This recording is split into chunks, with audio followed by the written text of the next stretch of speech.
following sermon was delivered at the 10:30 worship service at the United Methodist Church of Kent. Please enjoy.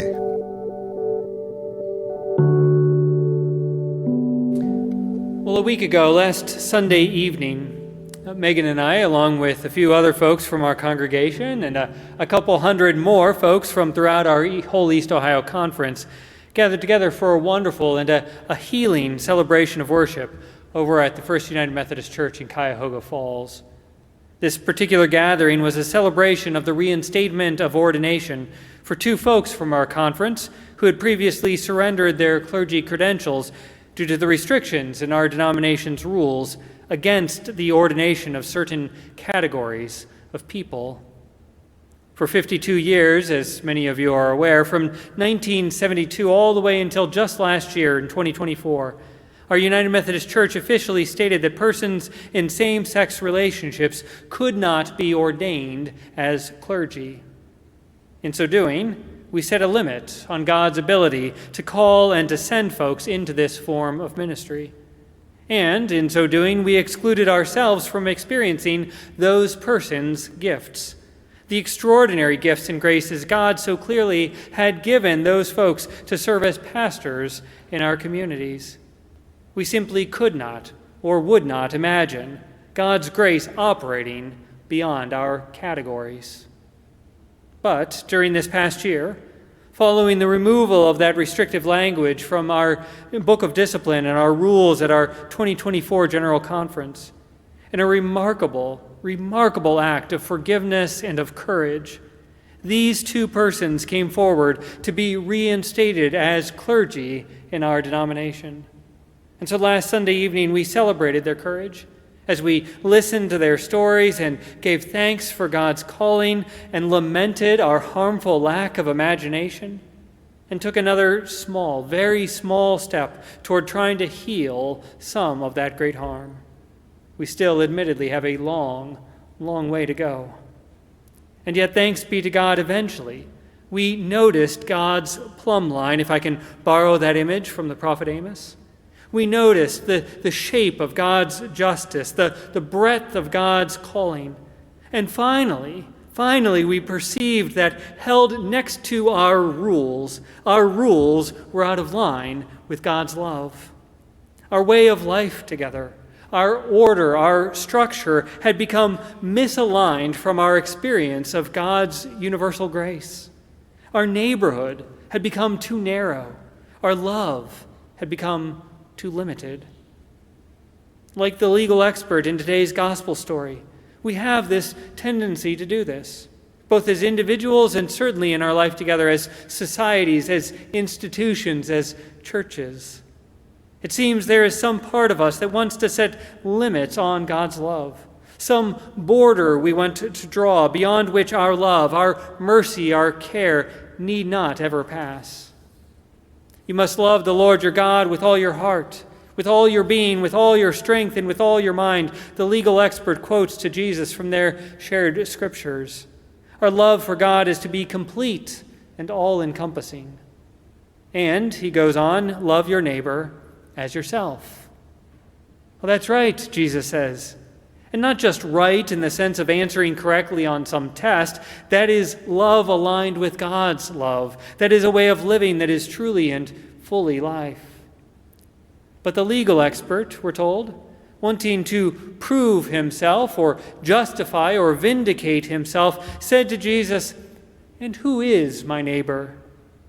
That is, draw a line for me, Jesus. Set a limit on that category. Tell me whom I must love, and therefore, by extension, whom I don't have to love.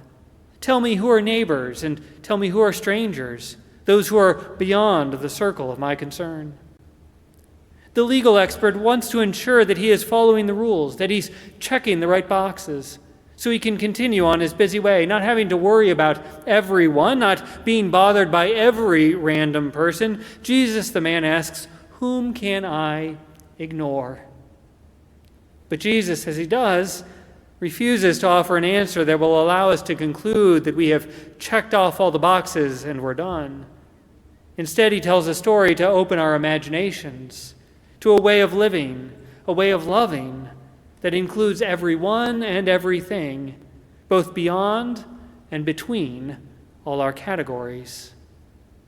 Oftentimes, after all, that's why we create those categories as we do. Now, sometimes they help us to find words to describe ourselves or others, but quite often our labels are self-justifying, as they are for the legal expert in today's story. We assign folks to categories so we can assign corresponding worth and value. Some folks are this, others are that, as though life is some big competition and we've all been divided into these separate teams. Citizens over here, non-citizens over there. Wealthy folks over here, impoverished folks in those neighborhoods, self-made, hard-working folks over here, and those who are lazy and dependent on the system over there. Rural folks, urban folks, progressive folks, conservative folks, strangers, neighbors. Just tell me where the lines are, the legal expert in each of us says to Jesus. Just tell me who's in which box so I can know what to do with them. And yet Jesus, the very embodiment of love itself, refuses to be boxed in and doesn't want us to be boxed in either. And so he tells us this story to broaden our imaginations, to invite us into a beloved community, to awaken us to the whole world as our neighborhood. A man is traveling from Jerusalem to Jericho. Along the way, he's beaten, stripped, and left for dead.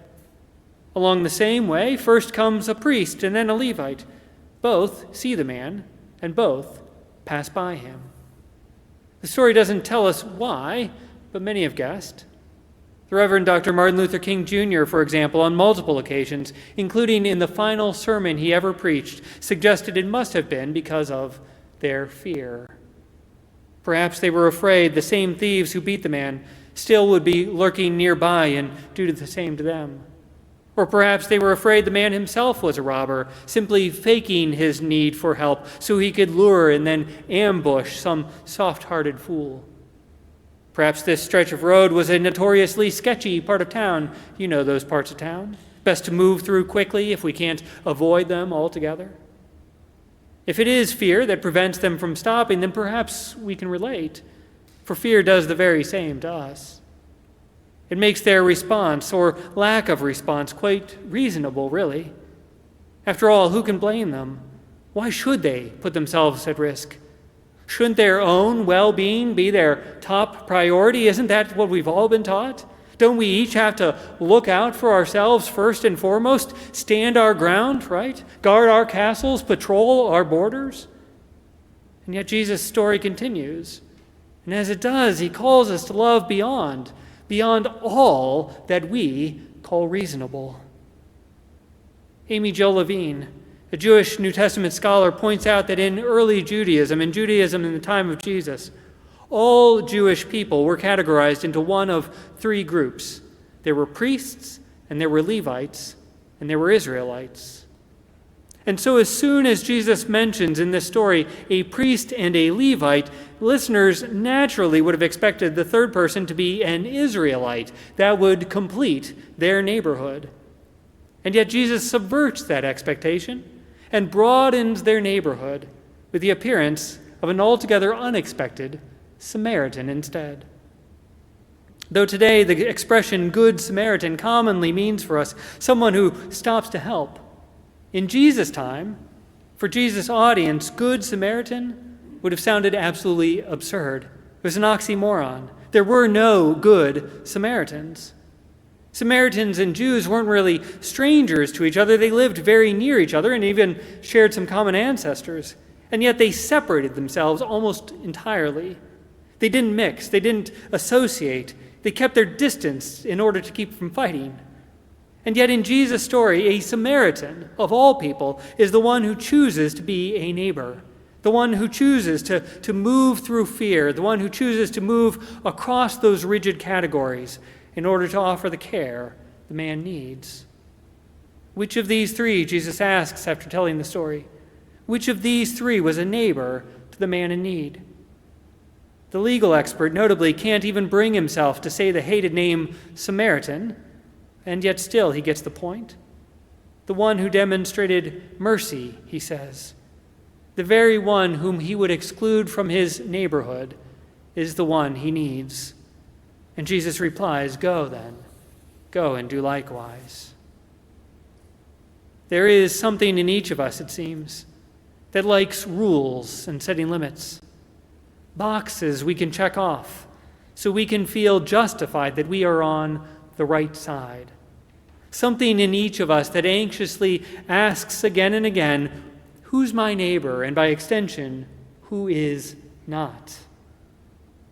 Gregory Boyle, in his book, Cherished Belonging, which some of us read together this past year, talks about the two unwavering principles of the gang intervention program he started in Los Angeles 30 years ago. The first is that we are all unshakably good, no exceptions. We each cause harm, of course, in various ways to varying levels of severity, but none of us is the harm that we cause. We are each and all unshakably good. And the second is that we belong to each other. Again, no exceptions.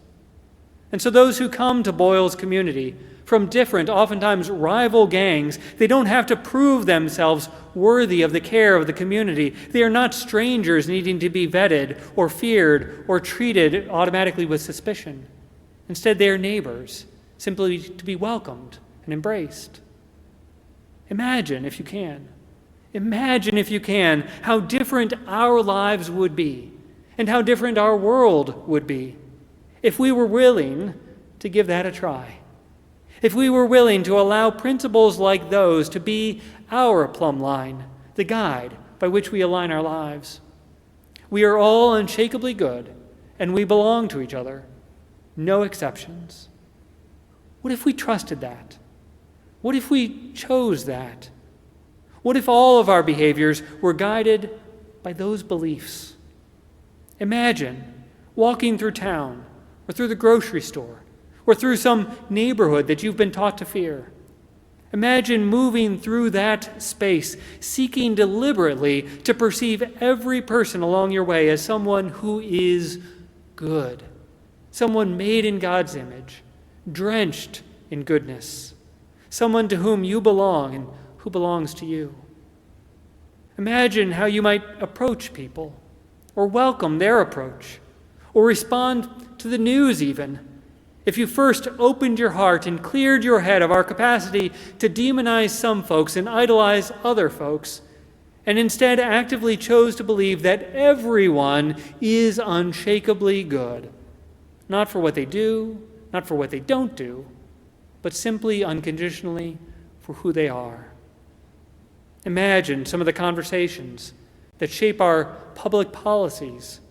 If every person were treated as though they belong to us and us to them, instead of requiring that certain folks whom we have placed into certain categories must first prove themselves somehow worthy of our care. Reverend King, in that sermon he preached the night before he was murdered in Memphis, concluded that sermon and in it that the priest and the Levite in their fear must have asked of themselves, if I stop to help this man, what will happen to me? The Samaritan, on the other hand, asked the much better question, if I don't stop to help, what will happen to him? Trusting the truth that we belong to each other is, I think, what moves us from the first of those questions to the second. And that distance makes all the difference. Imagine the possibility of it, of shifting our basic posture from a defensive crouch to an open hand. Imagine the possibility of perceiving and behaving in this world as a whole neighborhood, as it truly is. Who is my neighbor? Who is worthy of my care? Who deserves our society's mercy? Who is held in God's grace? Everyone, Jesus tells us. Everyone. Everyone. No exceptions. Thanks be to God. Amen. Thank you for listening to this edition of the United Methodist Church of Kent Sermon Podcast. For more information about the church, visit www.kentmethodist.org.